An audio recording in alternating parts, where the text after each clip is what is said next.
இன்றைக்கு நம்ம பார்க்க இருக்கக்கூடிய கதை பிரியா கல்யாணராமன் அப்படிங்கிறவர் எழுதின கதை. இந்த கதையோட பேர் 11ஆம் பசலி.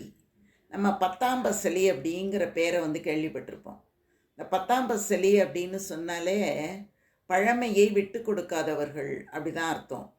இது சொல்கிறாங்க, அக்பர் காலத்தில் கணக்கு எழுதும்போது 10 ஆண்டுகளுக்கு ஒரு கணக்கு எழுதுவாங்களாம். அதுக்கு பேர் பசலின்னு பேராம்.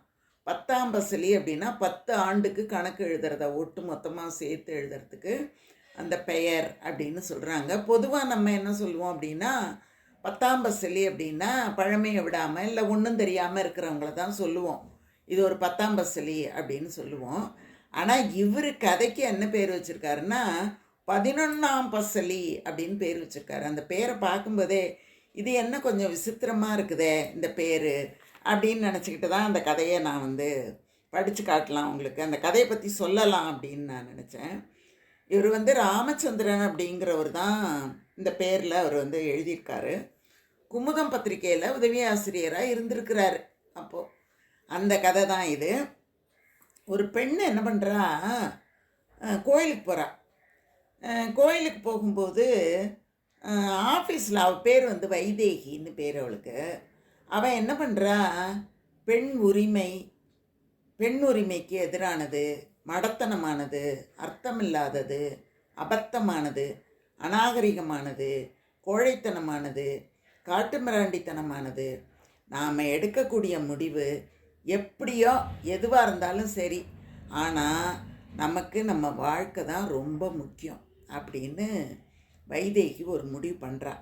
முடிவு பண்ணிவிட்டு இவன் என்ன பண்ணுறா, ஒரு நாள் சாயங்கால நேரத்தில் பக்கத்தில் இருக்கிற அம்மன் கோயிலுக்கு கையில் நல்லெண்ணெய் எடுத்துக்கிட்டு விளக்கேற்றுறதுக்கு போகிறான்.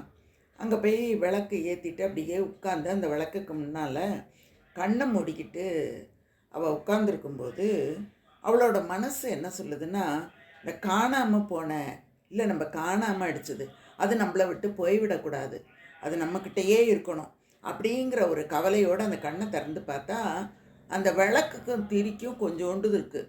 விளக்கு உள்ளே போயிட்டுது, அந்த திரி உள்ளே போயிட்டுதுன்னா விளக்கு நின்று போயிடும்.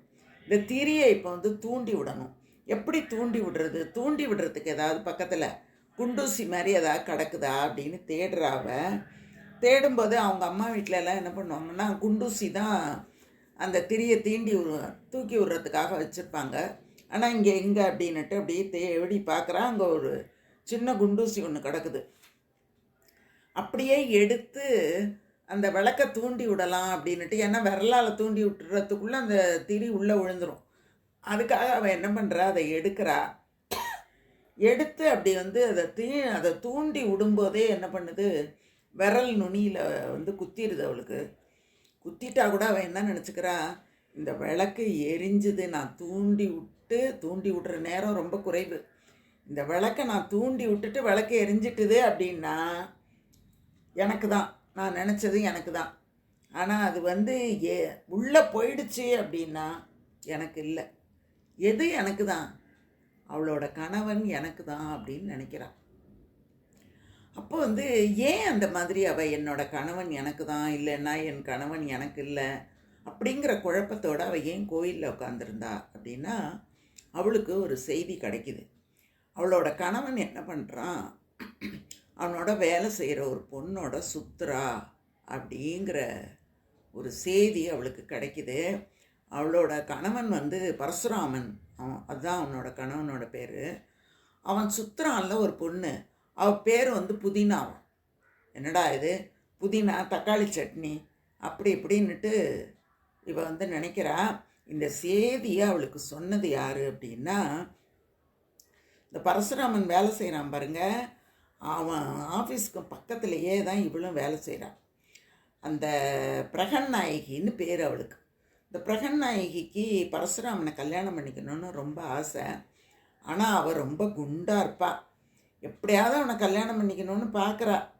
ஆனால் அவள் கல்யாணம் பண்ணிக்க முடியல. அதனால் அவன் மேலே அவளுக்கு ஒரு பொறாமை.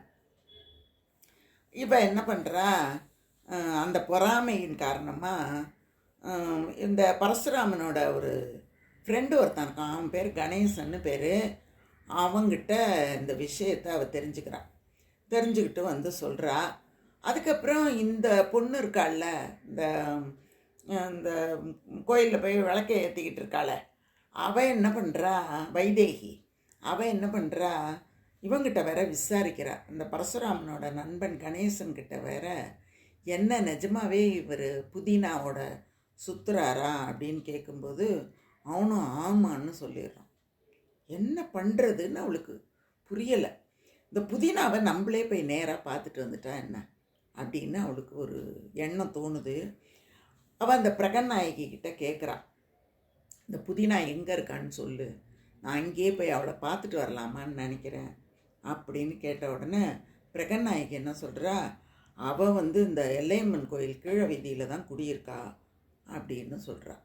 இவளுக்கு என்ன சந்தேகம் இந்த நம்ம வைதேகிக்கு அப்படின்னா, பரசுராமன் தினமும் லேட்டாக வரான், அவன் மேலே ஒரு வரக்கூடிய அந்த வாசனை அவளுக்கு வேறு மாதிரி தெரியுது, இவனும் சரியாகவும் அவகிட்ட நடந்துக்க மாட்டேங்கிறான், அதனால் அவளுக்கு இன்னும் சந்தேகம் ரொம்ப தெளிவாயிடுது. சரி, புதினாவை போய் பார்க்குறது சரியா அப்படின்னு யோசித்து பார்க்குறான். யார்கிட்டையாவது இதை பற்றி கேட்கலாமா அப்படின்னு நினைக்கும்போது, இது என்ன அசிங்கமாக போய் யார்கிட்ட போய் கேட்குறது இதெல்லாம் அப்படின்ட்டு பிரகநாயகிகிட்ட நேராக போகிறான்.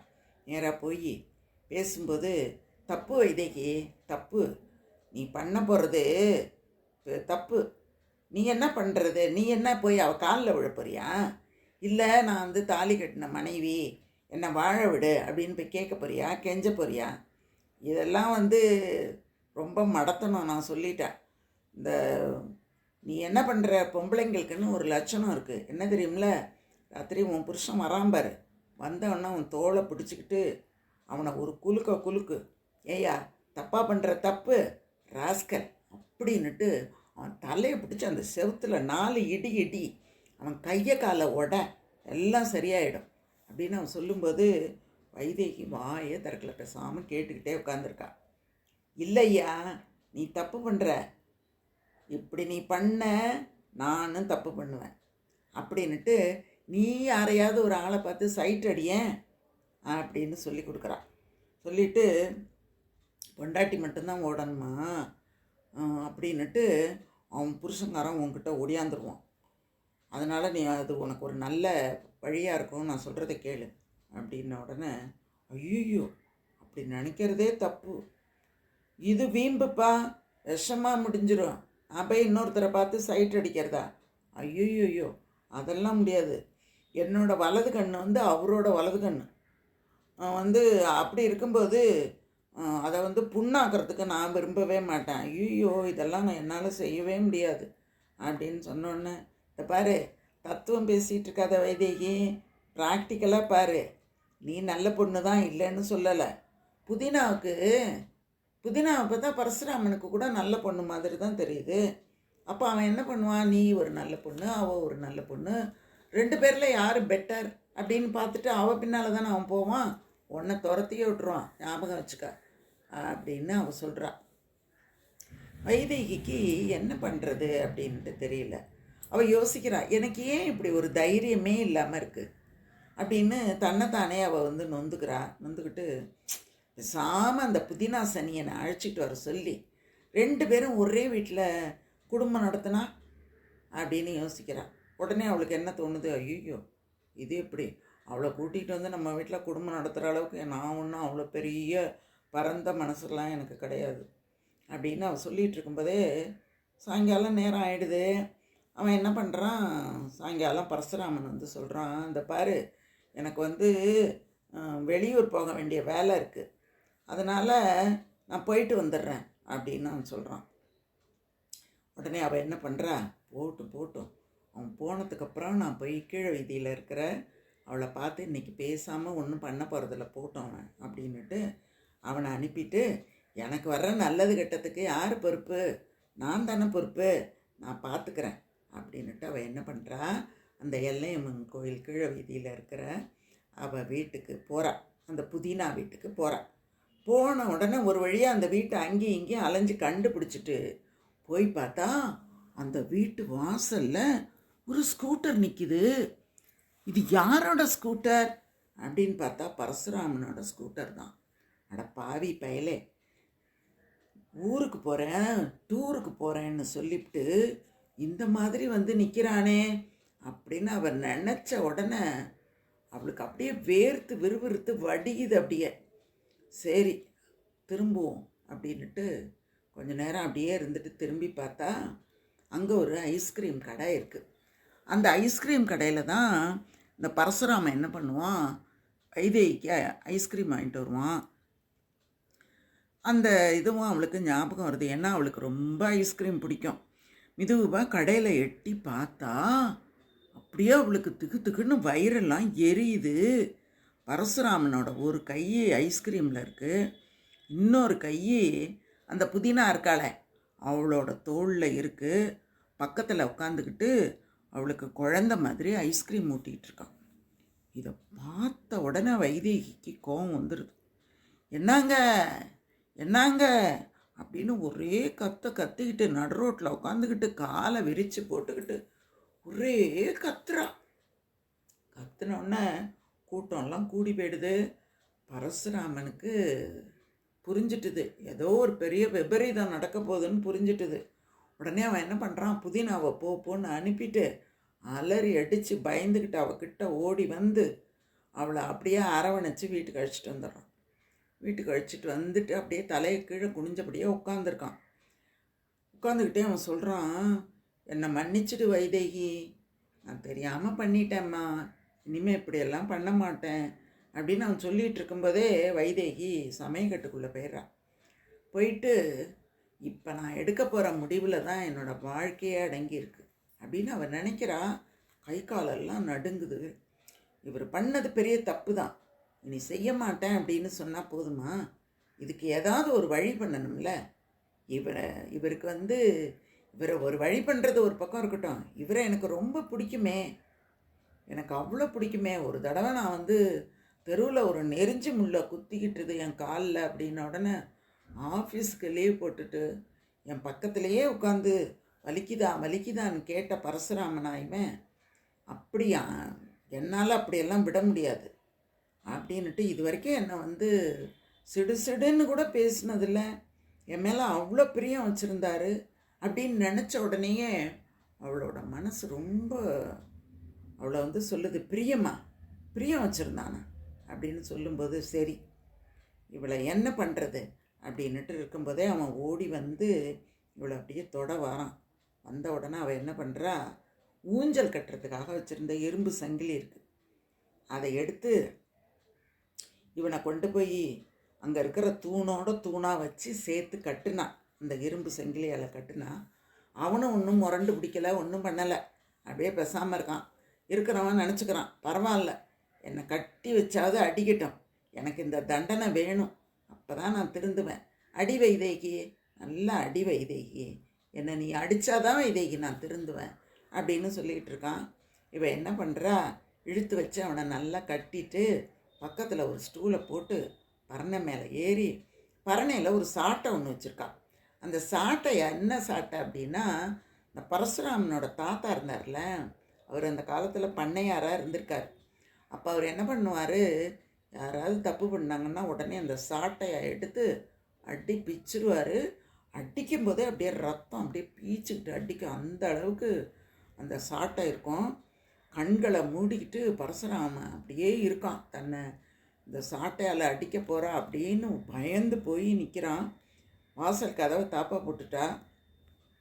அப்போ வைதேகி அங்கே சொல்கிறா, எனக்கு நீங்கள் வேணுங்க, அடி வைதேகி அடி அப்படின்னு அவன் சொல்லிகிட்டு இருக்கும்போதே இவன் என்ன பண்ணுறா, எனக்கு என் கணவன் முக்கியம், என் கணவன் தான் எனக்கு வேணும் அப்படின்னு சொல்லிட்டு சாட்டையை வேகமாக சுற்றி அப்படியே அவள் மேலே அவளே அடிச்சுக்கிறான். அப்போ என்ன ஆகுது, அவள் அடித்த அடியில் அவளோட ஜாக்கெட்டு கிழிஞ்சு அந்த பக்கத்தில் அப்படியே ரத்தம் அப்படியே வெளியில் அப்படியே தெரியுது. இவன் அடிச்சுக்கிறா, பட்டுன்னு அடிச்சுக்கிறா. பரசுராமனால் முடியல, அவன் கட்டி வேற போட்டுட்டான் அவனை.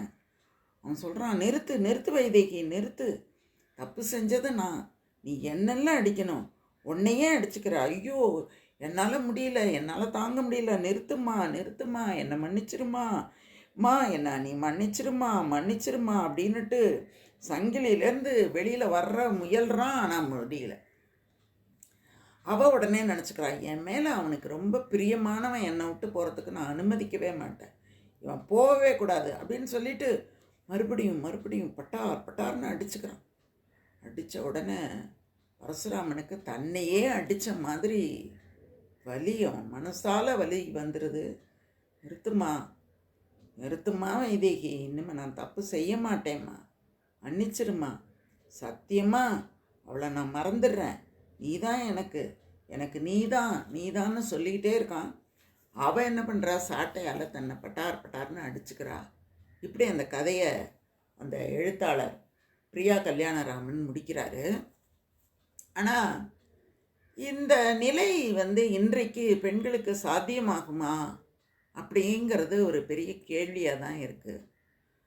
ஒரு கன்னத்தை அடித்தால் மறு கன்னத்தை காட்டு அப்படின்னு சொல்கிறதெல்லாம் இந்த காலத்துக்கு பொருந்துமா? அந்த அளவுக்கு மனிதர்கள் இருக்கிறார்களா அப்படிங்கிறது நான் படிக்கும்போது எனக்கு இது ஒரு கேள்விக்குறியாக தான் இருந்தது. மற்றவர்கள் நாணப்படும்படியாக நீ அவங்களுக்கு ஒன்று செஞ்சு அனுப்பு அப்படின்னு வள்ளுவர் சொல்கிறார். உண்மையான வருத்தப்படுறவங்களாக இருந்தால் நாணமடைவார்கள். உண்மையான வருத்தம் இல்லாதவங்கள எப்படி நாணப்படுத்த முடியும் அப்படிங்கிறது புரியலை எனக்கு. இந்த கதையை உங்களுக்கு சொல்லணும் அப்படின்னு நான் நினச்சேன். ஏன்னா அவள் 11ஆம் பசலி அப்படின்னு சொல்லி அந்த கதையை அவர் முடிக்கிறாரு. கதை பிடிச்சிருக்கோம் அப்படின்னு நான் நினைக்கிறேன். தொடர்ந்து நாம் பார்க்கலாம். நிறைய கதைகளை கேளுங்க, சரிங்களா? நான் தொடர்ந்து சொல்லிக்கிட்டே இருக்கேன். வாழ்க, வாழ்த்துகள்.